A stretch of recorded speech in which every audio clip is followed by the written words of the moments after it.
Electricity. In electricity, the first thing that you need to know is that some materials allow electricity to pass through them very easily. We call them good electrical conductors. So conductors are materials that allow electric current to pass through them. Metals are excellent electrical conductors, and copper is a good example of that. Now the next thing you need to understand is that why metals conduct electricity, why metals allow electric current to pass through them.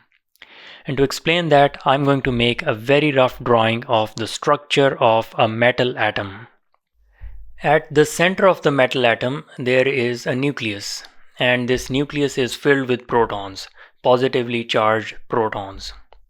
And around this positively charged nucleus, we have electrons, negatively charged electrons. These negatively charged electrons are attracted to the positively charged nucleus, and that is why the electrons don't go anywhere. They stay around the nucleus. But these electrons that are far away from the nucleus, the outermost electrons, the nucleus does not have a very tight grip on them, and they can move. If a cell or a battery pushes them, they can move. They are called free electrons because they are free to move. And when electrons are moving through a metal, there is an electric current in the metal. And that is why metals conduct electricity, because some of their electrons are free to move. So metals are electrical conductors because they have free electrons. The next thing you need to know is the definition and the equation of electric current. I'm going to draw a very simple electrical circuit that looks like this. The first item is the cell, and the cell has two terminals. The longer line is the positive terminal and the shorter line is the negative terminal.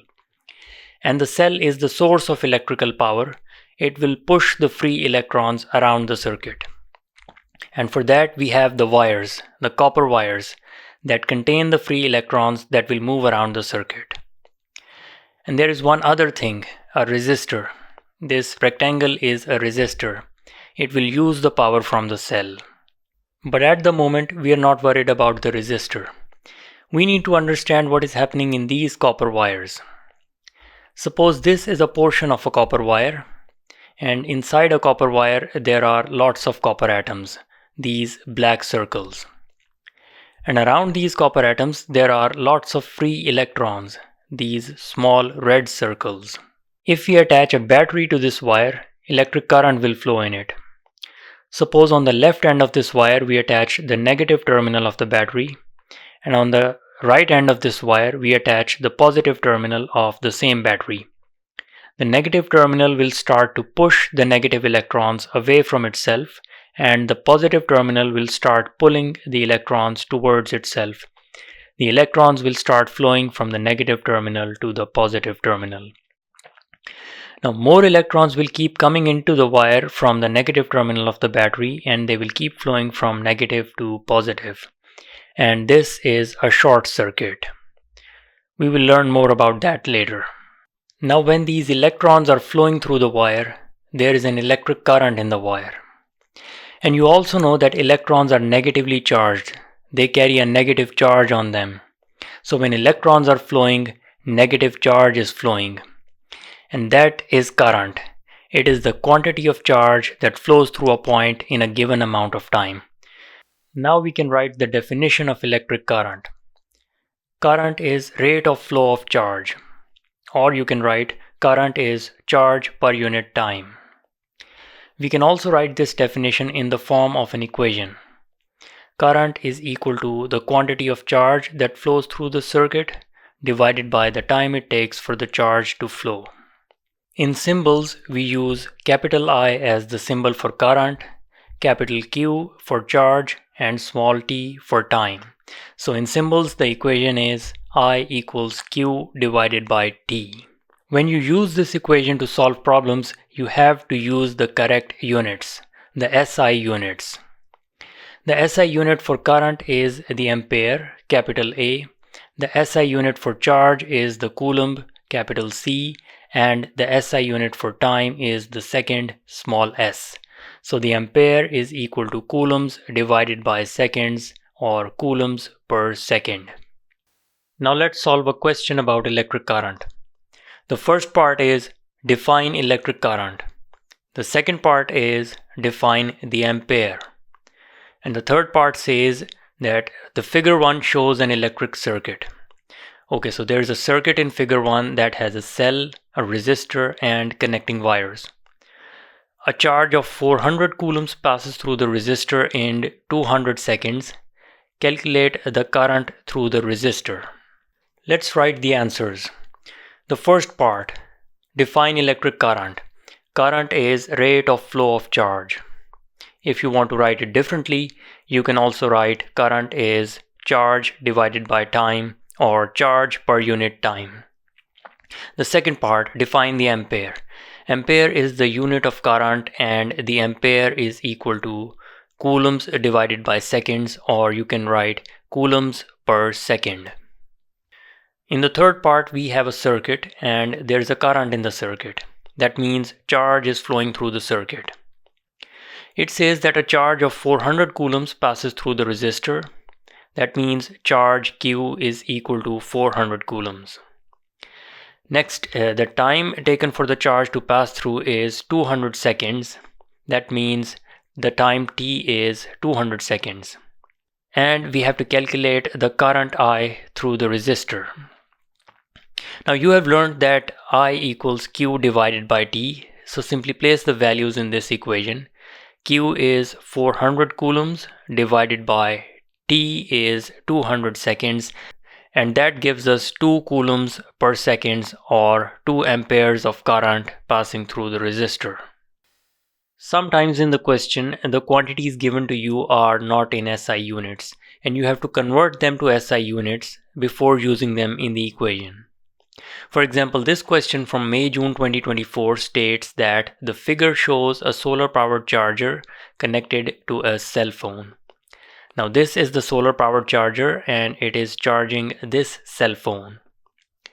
It takes 4.5 hours to charge the cell phone with an average current of 300 milliamperes. Calculate the quantity of charge that enters the battery. Now the current you are given is 300 milliamperes, so the current I is equal to 300 milliamperes, which is not in the SI unit ampere.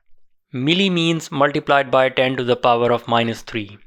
So in place of milli, you can write multiplied by 10 to the power of minus 3, and 300 milliamperes becomes 300 multiplied by 10 to the power of minus 3 amperes. Next, the time you're given is 4.5 hours. So the time T is equal to 4.5 hours, which needs to be converted to the SI unit of time, that is the second. Now in 1 hour there are 3600 seconds. So multiply 4.5 by 3600 to get 16,200 seconds. Now both of these quantities are in SI units, so you can apply I equals Q divided by T. To calculate charge Q, we need to rearrange the equation and make it Q equals I multiplied by T. Now place the values into the equation. I is 300 multiplied by 10 to the power of minus 3 amperes, and T is 16,200 seconds. The answer you get is 4,860 amperes seconds, and that means 4,860 coulombs of charge that enters the battery. One important thing that you need to know about electric current that you will be using in this chapter, electricity, and in the chapter of electromagnetism is conventional current. Let me draw a simple electric circuit again. You have learned that the electrons will flow from the negative terminal of the cell to the positive terminal, like this. But that is not the direction of current we use in electric circuits. And the reason for that is, before electrons were discovered, physicists used to think that the current flows in the other direction. And by the other direction, I mean from the positive terminal to the negative terminal. We still use the same direction and we call it the conventional current, which roughly means the traditional current. Now you can say that that is the wrong direction of current. It is the wrong direction, but it makes no difference even if we use the wrong direction. It does not matter in which direction the current flows. When we use the equations of electrical quantities to solve electrical circuits, we do not need to consider the direction of current. If we use the equations correctly, we will get correct answers. So we keep using the direction of conventional current from the positive terminal to the negative terminal. So if the examiner asks you about the direction of current in a circuit, you will describe the direction of conventional current from the positive terminal to the negative terminal. But if the examiner questions you about the direction of electron flow, only then will you describe the actual direction of flow of electrons, that is, from the negative terminal to the positive terminal. This is a bit confusing. Let's practice a question to wrap our heads around it. The figure shows an electric circuit with a cell connected to a resistor. The ends of the resistor are marked X and Y. So this is end X and this is end Y. Which row correctly states the direction of electron flow and the direction of conventional current? So we have a table and we have to select the option with the correct direction for both the electron flow and the conventional current. To do that, first draw the direction of electron flow on the circuit. And you know that electrons will flow from the negative terminal to the positive terminal, so the electrons will flow from Y to X. Option C is wrong, option D is wrong, they both have the wrong direction of electron flow. Next, draw the direction of conventional current on the circuit, and the conventional current will go from the positive terminal to the negative terminal, so through the resistor, the conventional current will go from X to Y. That means option A is the correct answer. One last thing you need to know about current is the ammeter. An ammeter is a device used to measure the quantity of current in a circuit. The symbol for an ammeter is a capital A written inside a circle. We can draw this symbol to show that an ammeter is connected inside a circuit. For example, in this circuit, this ammeter will measure the quantity of current in the circuit. We can connect the ammeter anywhere in this circuit and it will give the same reading of current in this circuit. Like we can connect the ammeter here, here or here, and it will give the same reading because in this circuit the current is the same at all points. Later in this chapter we will look at circuits that have different currents at different points. One thing that you should know about the ammeters is that they have a range. For example, this ammeter over here, the scale of this ammeter starts at 0 and goes to 300 milliamperes.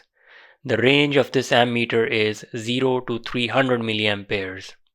It can only measure currents within this range. It can measure a current of 0.2 amperes because 0.2 amperes is equal to 200 milliamperes, which is in the range. It cannot measure a current of 0.5 amperes, that is beyond its range. For that we will need an ammeter of a greater range like 0 to 1 ampere.